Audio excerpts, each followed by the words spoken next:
So, quick story time. One day I was scrolling through all of Anya Taylor-Joy's roles and I came across this film.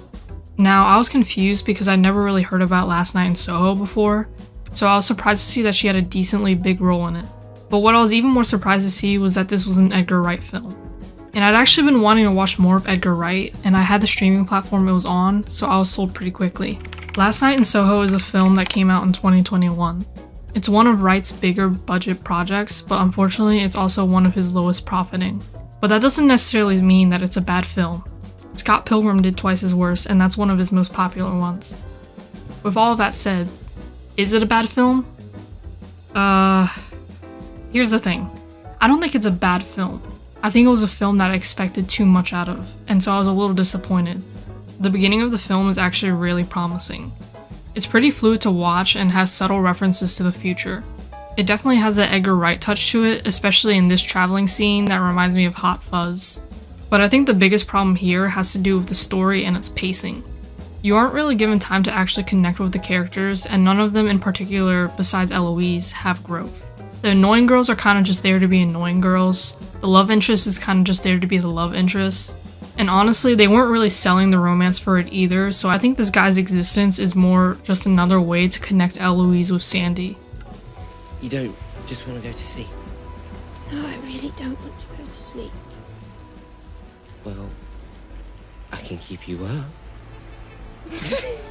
The characters just aren't memorable, which makes the story seem uninteresting. Like, I really had to look up all of these characters' names to write this because I could not remember any of them in the film, and I just watched it again like 2 days ago. It just feels like they're there because the plot demands it. Like, this whole thing with the old man was insane.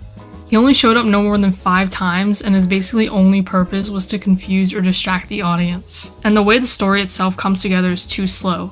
By the first half of the film, you can kind of already see what's happening here with Eloise's visions, and you pretty much just spend the rest of your time watching it, waiting for the film to really explain it to you.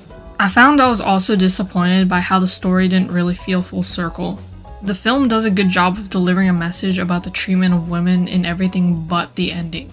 It's not like it reverses everything the film had built up to by that point, but it just doesn't add anything more. It seemed like in the beginning, Wright was really trying to focus on Eloise's immaturity because of how messily she packs her suitcase and the warnings from her grandmother about moving to London. I thought that they were attempting to make her grow from there and become less naive, but that's not what really happens by the end of the film. The story shifts to explain Sandy more, sure, but that specific message doesn't come across. There are also some scenes that you feel go on way too long, or the point of the scene isn't that much different than one that came before it. The performances are fine. Thomasin McKenzie is pretty likable and kind of funny as Eloise, but other than that, it's nothing crazy. However, I do think that this critique reflects less on the actors themselves and more on the fact that they weren't given much to work with, which I feel like definitely could have been done in a psychological horror, especially because they were touching on some pretty sensitive topics here. But what's good about it? Well, for one, I think it has some stunning cinematography and set design. You can tell that's where a lot of the budget went into. The colors are vivid and are drastically set apart from Eloise's quote-unquote normal days. In particular, I like watching this duality of Eloise and Sandy in the same frame. There's also this scene which I think I'm addicted to. I don't know, something about the combination of dancing, camera movement, and music makes it play out so smoothly. It's probably one of my favorite scenes ever to watch. Though honestly, it's not because it's something that makes or breaks the film. I just think it looks good.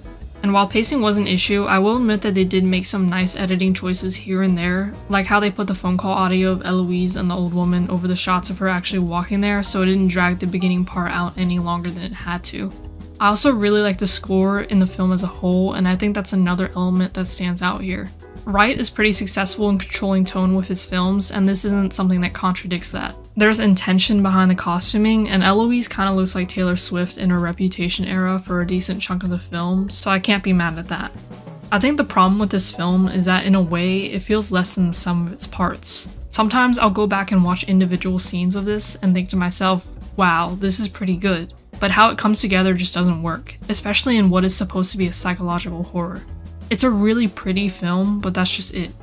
It's not enough to pull me into the story. I feel like I'm just constantly bouncing on the surface of it, wondering when we'll get to the good stuff, and I don't think we ever really do.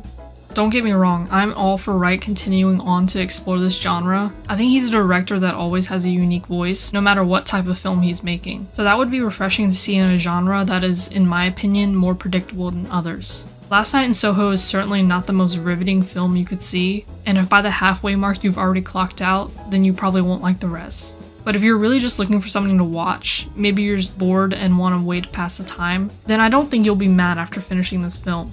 Overall, a 6.5 out of 10. That places it about average for me. While I appreciate the cinematography and that actually added some points to my initial score, I don't think this is everyone's cup of tea. I can see how someone could hate this film, but I could also see how someone could like it. Your favorite film, on the other hand, that's a little sketchy. Still, try it out. Who knows?